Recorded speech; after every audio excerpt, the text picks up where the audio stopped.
রেস্টুরেন্টের মতো করে কি বাসায় আপনি সুস্বাদু পরোটা বানিয়ে খেতে চান? তাহলে এই ভিডিওটা আপনার জন্য। এখন থেকে আপনিও আমাদের মতো খুবই সুস্বাদুভাবে পরোটা বানিয়ে খেতে পারবেন।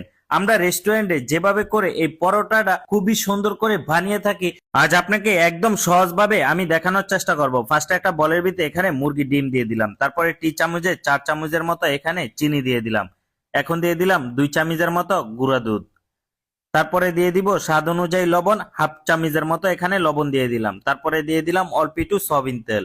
তারপরে সবগুলো ইনগ্রেডিয়েন্টস ভালো করে মিক্স করে নিব। আমার এখানে হাফ কেজি থেকে অল্প একটু বেশি ময়দার খামির দিব। এই খামিরের জন্য যা যা ইনগ্রেডিয়েন্টস দেওয়া দরকার আমি সবকিছু কিন্তু এখানে দিয়ে দিলাম, তারপরে খুবই ভালো করে মিক্স করে নিব। প্রিয় বন্ধুরা, পরোটার মেইন কিন্তু ডো।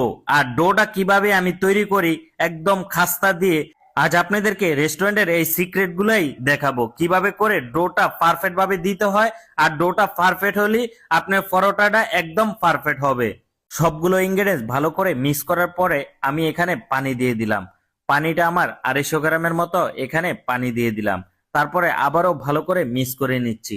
অনেক সময় চিনিটা সহজে গলে না, অবশ্যই আপনারা ভালো করে চিনিটা গলায় তারপরে পানি দিবেন।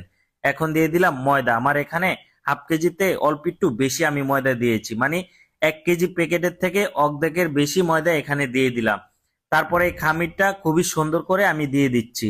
আমার এখানে বেশি নরমও রাখবো না, এমনকি বেশি শক্তও রাখবো না। এই খামিরটা যতটুক রাখা দরকার ততটুকুই আমি রেখে দিলাম। আমার এখানে টোটাল ধরেন আপনার 600 গ্রামের মতো ময়দাই আমি ব্যবহার করেছি। তারপরে এই খামিরটা খুবই সুন্দর করে ফিনিশিং করে নিতে হবে। আপনারা যত ভালো করে ফিনিশিং করবেন ততই কিন্তু পরোটাটা ভালো হবে।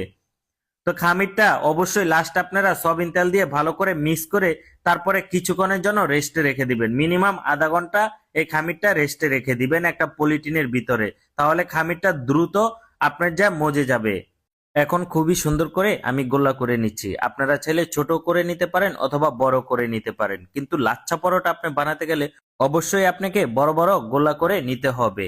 তা আমার লাচ্ছা পরোটার জন্য ফার্স্টে কিন্তু এভাবে করে লম্বা করে বেলে নিচ্ছি। বেলে নেওয়ার পরে তারপরে এখানে তেল দিয়ে দিলাম। আমার এখানে সয়াবিন তেল ব্যবহার করেছি, আপনার চাইলে ঘিও ব্যবহার করতে পারেন।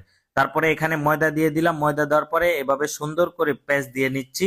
আর পেস্টটা দেওয়ার পরে দেখেন কত সুন্দর করে ঘুরিয়ে ঘুরিয়ে ঘুরিয়ে ঘুরিয়ে এভাবে পেস্ট দিয়ে নিবেন, তাহলেই লাচ্ছা পরোটার যে পেস্টটা, এই পেস্টটা একদম পারফেক্ট ভাবে হবে। আপনারা সব সময় খেয়াল রাখবেন লাচ্ছা পরোটা কিন্তু এভাবে পেস্ট দেওয়ার পরে মিনিমাম আধা ঘন্টা 1 ঘন্টা ফ্রিজে রেখে দিতে হয়, তাহলে কিন্তু খামিরটা ওই পেস্টটা একটার সাথে আরেকটা লেগে যায়। না হলে কিন্তু আপনি সাথে সাথে পেস্ট দিয়ে এই পরোটাটা বেলতে পারবেন না, কারণ বেলতে গেলে অবশ্যই আপনাকে অনেক হ্যাসেল হতে হবে।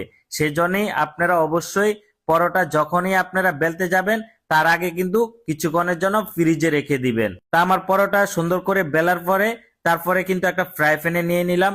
এখন আমি হাফ করে নিচ্ছি, মানে পরোটাটা হাফ করে নেওয়ার পরে তারপরে কিন্তু ফুল করে নিব। দেখেন আমার চুলার হিটটা হালকা হালকা রেখে পরোটাটা ফার্স্টে হাফ করে নিয়েছি। তারপরে এখানে সয়াবিন তেল দিয়ে দিলাম, এখন দিয়ে দিলাম অল্প একটু ঘি। ঘি দেওয়ার পরে পরোটা কিন্তু আমি খুবই সুন্দর করে ভেজে নিচ্ছি। দেখেন আমি কিন্তু ফার্স্টে এক সাইড ভেজে নেওয়ার পরে এখন আরেক সাইডটাও খুবই সুন্দর করে ভেজে নিচ্ছি। আর অবশ্যই আপনারা একটু জাতা দিয়ে দিয়ে তারপরে পরোটা ভাজার চেষ্টা করবেন, তাহলেই দেখবেন একদম হোটেল রেস্টুরেন্টের মতো আপনিও বাসায় পরোটা বানিয়ে খেতে পারবেন। প্রিয় বন্ধুরা, দেখেন কত সুন্দর পরোটাটা হয়েছে। এরকম পরোটা যদি আপনার বাসায় না খান অনেক মিস